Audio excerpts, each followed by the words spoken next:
Hola, Alex, ¿qué tal? Hola, David.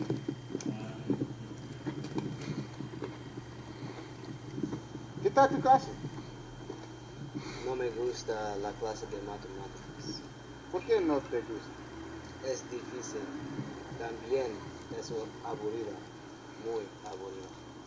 La clase de matemáticas es aburrido. ¿Por qué? Es difícil para ti. ¿Y tu clase de ciencias naturales? Es interesante, pero no es divertida. ¿No hay clases divertidas?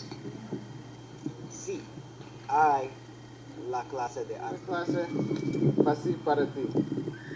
Tú eres un artista talentoso. ¿Te gusta dibujar? A mí no me gusta la clase de ¿Qué te gustaría hacer? ¿Videojuegos? jugar videojuegos. Perfecto. Vamos a mi casa.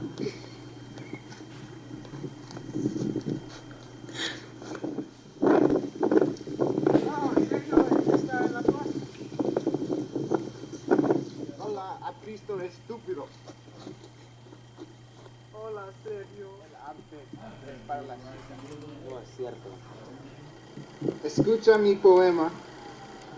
Es una calavera sobre tu abuela. No. La abuela de Alex es una bruja agresiva. Por la noche se transforma en gato. Habla con una chica loca y agresiva. No escucha eso. Es cruel. Adiós, artista estúpido.